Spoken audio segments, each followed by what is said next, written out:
परमाराध्य सद्गुरु महाराज के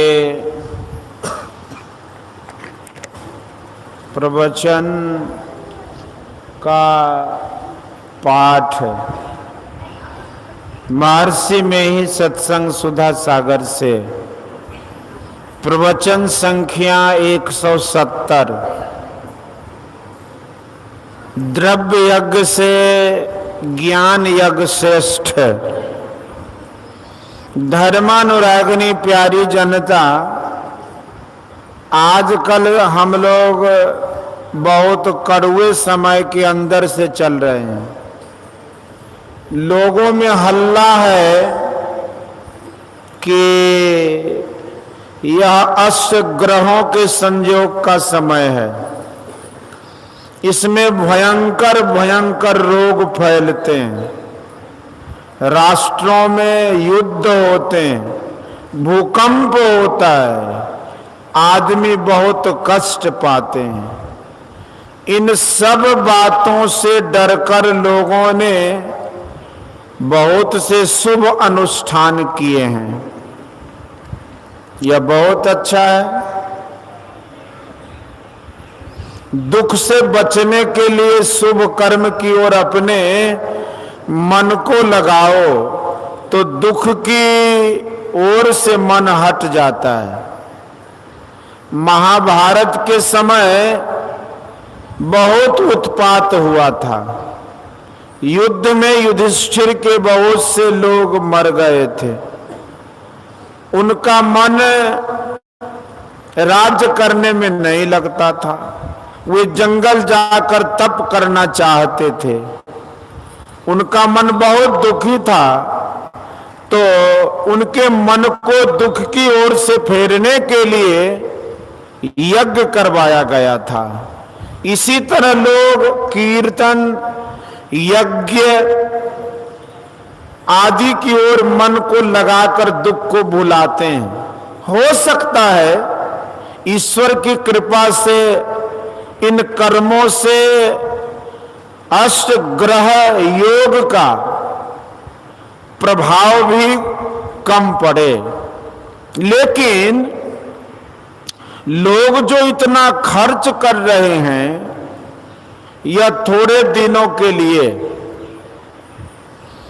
इस आपदा से बढ़कर और भी आपदा है जो सब दिन लगी रहती है। रामचरितमानस में आया है कि व्यापी रहे उस संसार मह माया कटक प्रचंड, सेनापति कामादि भट दंभ कपट पाखंड। आप इतिहास को याद कीजिए। एक समय ऐसा हुआ कि यहां से धन लूट कर ले जाने वाले ले गए थे, गांवों को जलाते थे, पुरुषों को गुलाम बनाते थे, स्त्रियों को भी पकड़ पकड़ कर ले जाते थे। ऐसा अपने देश में पहले हुआ था। यदि फिर ऐसा हो तो आप इतने डरेंगे कि खाना पीना भूल जाएंगे। एक बार फ्रांसीसी सेना इंग्लैंड में उतर गई तो डर के मारे इंग्लैंड के बहुत लोगों को पेचिस की बीमारी हो गई। यदि आपके ऊपर भी कोई आक्रमण करे तो आपकी क्या हालत होगी। इस तरह मनुष्य की फौज का आक्रमण कुछ काल तक रहता है, फिर नहीं रहता। लेकिन जो आक्रमण सदा से है उसके दबाव में सब दिन पड़े हैं, उसका कुछ भी डर नहीं। आश्चर्य है। भारत ही नहीं, तमाम संसार में माया की भयानक सेना फैली हुई है। सेना की मार खाते हैं, दुखद भोग भोगते हैं, फिर भी होश में नहीं आते। माया के सेनापति बाहर में नहीं, सबके अंदर अंदर हैं। सोचिए, है कि नहीं? कभी काम, कभी क्रोध, कभी लोभ, कभी मोह इतना सताता है कि मनुष्य मनुष्य नहीं रह जाता, पशु से भी खराब हो जाता है। इस सेना के दबाव में हम सदा से पड़े हैं। इससे छुटकारा मिले, इसका क्या यत्न है? यह माया किसकी है? सो दासी रघुवीर के समझे मिथ्या सोपी, छूट न राम कृपा बिनु नाथ कहूं पद रोप। कोई उकता कर रोवे, चिल्लावे, वह देह को नष्ट करे तो कोई लाभ नहीं होगा। इसके द्वारा माया रचित है। जिसके द्वारा माया रचित है उसको जानो। यदि उसकी शरण लो तो उसकी जरा सी कृपा से माया खत्म हो जाए। जो माया सब जग ही नचावा, जासु चरित लखी काहू न पावा। सो प्रभु भ्रो बिलास खग राजा, नाच नटी इब सहित समाजा। जिस तरह आप लोग ग्रह से डरकर शुभ अनुष्ठान करते हैं, उसी तरह यह भी डरिए कि आप सब कोई माया की फौज से दबे हैं। इससे छूटें, इसके लिए भी शुभ अनुष्ठान करें। शुभ अनुष्ठान का एक ही यत्न है कि ईश्वर की कृपा प्राप्त करो, क्योंकि छूट न राम कृपा बिनु कहा गया है। पहले राम को जानो। यह भारत धर्म प्रधान देश है। ईश्वर की मान्यता के लिए मुंह फैलाकर कहता है कि ईश्वर है। हमारे देश में कुछ लोग ऐसे भी हैं जो ईश्वर की सत्ता में विश्वास नहीं करते। वे अनात्मवादी हैं, लेकिन उनकी संख्या बहुत कम है। भारत देश की सर्वोत्तम निजी उपज आध्यात्मिक ज्ञान है। राम राम, शिव शिव आदि कहने के लिए बचपन से ही हमको सिखाया जाता है। आज तक कितने बच्चे, बूढ़े और जवान इस संसार से चले गए, लेकिन बहुत कम लोग ईश्वर स्वरूप को जानते हैं। इसलिए जो ईश्वर नहीं है उसको भी ईश्वर कहकर मानते हैं। ईश्वर की प्राप्ति नहीं करके ईश्वर की माया को पाते हैं। श्री कृष्ण भगवान ने कहा है कि भूतों को पूजने वाले भूतों को, देवताओं को पूजने वाले देवताओं को, और मुझे भजने वाले मुझको पाते हैं। ईश्वर की सत्ता का बोध हमको होना चाहिए। वह ईश्वर राम कैसा है? सोई सच्चिदानंद घन रामा, अज विज्ञान रूप बल धामा। विज्ञान का अर्थ है विशेष ज्ञान, लेकिन आजकल यह प्रचलित है कि कुछ सामान लेकर जो यंत्र बनाते हैं वह विज्ञान है। वैज्ञानिक ऐसे ऐसे बम, तोप आदि बनाते हैं कि 3, 4 व 5 बमों से ही संसार को खत्म कर दें, लेकिन ऐसा एक भी यंत्र नहीं बन सका है कि मृतक को जीवित किया जा सके। कहानी है कि भगवान श्री राम के दल के जो लोग मर गए उन लोगों को अमृत वर्षा करके श्री राम ने जिला दिया। यह भी विज्ञान है। ईश्वर महावैज्ञानिक हैं। भौतिक वैज्ञानिक संसार के तत्वों को लिए बिना कुछ बना नहीं सकते, लेकिन ईश्वर ऐसा वैज्ञानिक है कि बिना उपादान के ही सृष्टि करता है। तद अपना आप ही उपाया, ना किछु ते किछु कर दिखलाया, गुरु नानक ने कहा। इसलिए परमात्मा अज विज्ञान रूप बलधामा है। भौतिक विज्ञानी बिना उपादान के एक चुटकी मिट्टी भी नहीं बना सकता। ईश्वर की तरह वैज्ञानिक आदि भौतिक विज्ञानी हो नहीं सकता। रामचरितमानस में कहा गया कि भगत हेतु भगवान प्रभु राम धरऊ तन भूप, किए चरित पावन परमा प्राकृत नर अनुरूप, यथा अनेकन वेश धरी नृत्य करई नट कोई, सोई सोई भाव दिखावई आपुन होई न सोई। यह क्या है?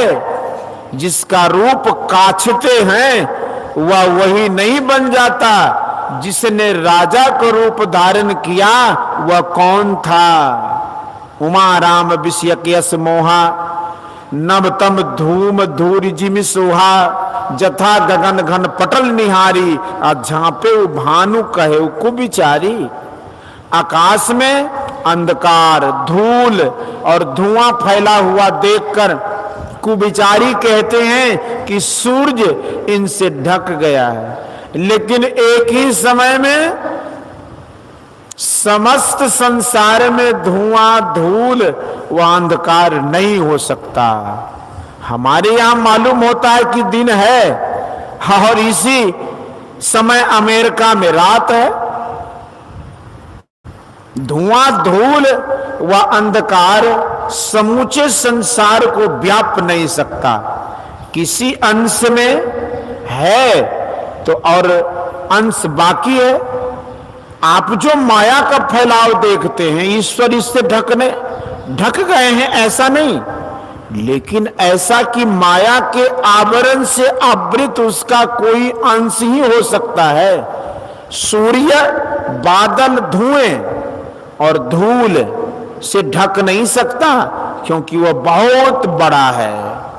बादल का मंडल उसके सामने बहुत छोटा है। हमारी दृष्टि दूर तक नहीं जाती, इसलिए सूरज को नहीं देखकर हम बादल ही बादल देखते हैं। इसी तरह माया से आवृत रहने के कारण जो आत्म स्वरूप है उसे हम नहीं देख पाते। राम वैसा भी है जिसका जन्म हुआ है। जन्म कर्म अगणित हरि केरे, और राम वैसा भी है जिसका जन्म न हो। जन्म होने से आपको कहना पड़ेगा कि वे कभी हुए, उसके पहले वे नहीं थे। माया रूप का जन्म होता है, स्वरूप का नहीं। स्वरूप का कभी होना ही नहीं होता, वह सदा रहता ही है। स्वरूप के लिए गोस्वामी तुलसीदास जी ने लिखा है, अनुराग सो निज रूप जो जगते विलक्षण देखिए, संतोष सम शीतल सदा दम देहवंत न लेखिए, निर्मल निरामय एक रस ते हरस शोक न व्यापई, त्रैलोक पावन सो सदा जाकी दशा ऐसी भई। इसको समझिए। अवतार में देह है लेकिन आत्म स्वरूप में देह नहीं है। भगवान का जन्म हुआ, इतने बड़े हुए और इतने दिन रहे, यह माया में होता है। लेकिन वहां निर्मल निरामय एक रसते हरस शोक न व्यापई, यह आत्म स्वरूप है। इसका जन्म कभी नहीं हुआ, इसके पहले कुछ नहीं हो सकता। उसको परमात्मा ईश्वर कहते हैं, जो सबसे पहले का है। वो कितना बड़ा है?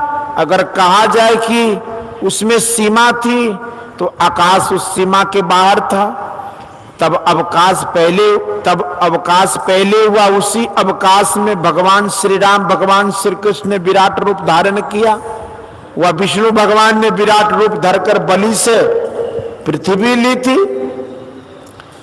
मेरा व आपका जो शरीर पृथ्वी पर है, यह माता के गर्भ में था, पीछे इस पृथ्वी पर आया, इसलिए जिसके पहले का कुछ नहीं, अपनी सत्ता से वह इतना व्यापक है कि जिस व्यापकता के परे कुछ मानना असंभव है। जो सदा असीम है, कभी ससीम हो ही नहीं सकता, वह परमात्म स्वरूप है, वह असीम है, अपरिमित है, शक्ति युक्त है। गोस्वामी तुलसीदास जी के शब्द में है कि व्यापक व्याप अखंड अनंता अखिल अमोघ शक्ति भगवंता, अलख अपार अगम अगोचरी नाति सुकाल न कर्मा जाति अजाति अजोनी संभव नाति सुभाव न भरमा।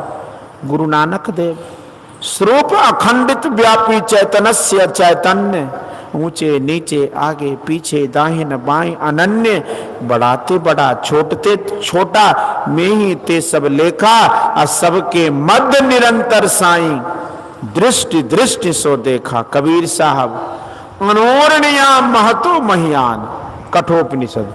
और बढ़ाते बड़ा छोटते छोटा एक ही बात है, बड़े से बड़ा वही हो सकता है जिससे बड़ा और कुछ नहीं हो। उसी में यह सारा विश्व है, और इस विश्व में वह व्यापक है। जो परमात्मा इतना व्यापक है, वह इंद्रियों से ग्रहण होने योग्य नहीं है। जो जितना अधिक व्यापक होता है, वह उतना ही अधिक सूक्ष्म होता है। जो सबसे अधिक सूक्ष्म होगा, वह सबसे अधिक व्यापक होगा। स्थूल यंत्र से सूक्ष्म तत्व का ग्रहण नहीं हो सकता। हमारी इंद्रियां स्थूल ही स्थूल हैं। इन स्थूल इंद्रियों से उस सूक्ष्म तत्व का ग्रहण हो संभव नहीं है। लक्ष्मण जी ने श्री राम से कहा था कि गो गो चरजा लगी मन जाई। लक्ष्मण जी से श्री राम ने कहा था कि गो गो चरजा लगी मन जाई, सो सब माया जानो भाई। राम स्वरूप तुम्हार वचन अगोचर, बुद्धि पर अभिगत अकथ अपार, नेति नेत नित निगम का। यह स्वरूप परमात्मा का है। इंद्रियों से जो ग्रहण हो वह माया है, व्यक्त है। परमात्मा का असल स्वरूप अव्यक्त है। इसलिए भगत हेतु भगवान प्रभु राम धरे तन भूप, किए चरित पावन परमा, प्राकृत नर अनुरूप, जथा अनेकन वेश धरे, नृत्य करे नट कोय, असोई सोई भाव दिखावई, आपुन होय न सोय। जो भाव दिखता है वह माया है, और जो उसमें व्यापक है वह माया नहीं, वह माया नहीं बना। इस बात को जानने वाले कम हैं। सब लोगों को यह बूझना चाहिए। श्री कृष्ण भगवान के कहे अनुकूल जो अव्यक्त को जानते हैं वे बुद्धिमान हैं, जो अव्यक्त को नहीं जानते वे मूढ़ हैं। अव्यक्तम व्यक्तिमापन्न मन्यते मम बुद्धयः परम भाव मजानन्तो मम अव्यक्तम उत्तमम्। उस ईश्वर की कृपा से हम विकारों से छूटेंगे। क्रोध मनोज मोह मद माया, छूट ही सकल राम की दाया। उसकी भक्ति हम करें, उसके स्वरूप को जाने, उसकी ओर जाने वाले कम हैं। जो नहीं जानते हैं वे मोटी भक्ति में लगे रहते हैं। मैं कहता हूं कि मोटी भक्ति का आरंभ करो और सूक्ष्म भक्ति की ओर भी जाओ। मकान की नींव देने से ही काम खत्म नहीं होता, उस पर मकान बनाना होता है। इसी तरह मोटी भक्ति नींव है, उस पर सूक्ष्म की भक्ति मकान है। सत्संग ज्ञान यज्ञ है, द्रव्य यज्ञ से ज्ञान यज्ञ श्रेष्ठ है। यदि श्रद्धा और प्रेम से आप ज्ञान यज्ञ और द्रव्य यज्ञ दोनों करते हैं तो आपके दोनों हाथों में लड्डू है। इसके अतिरिक्त अध्यात्म यज्ञ भी होता है। ज्ञान यज्ञ परोक्ष ज्ञान है, अध्यात्म यज्ञ प्रत्यक्ष कराता है। भगवान करें कि आप अध्यात्म यज्ञ भी करें, वेद में भी अध्यात्म यज्ञ का वर्णन आया है, यह करते करते होता है।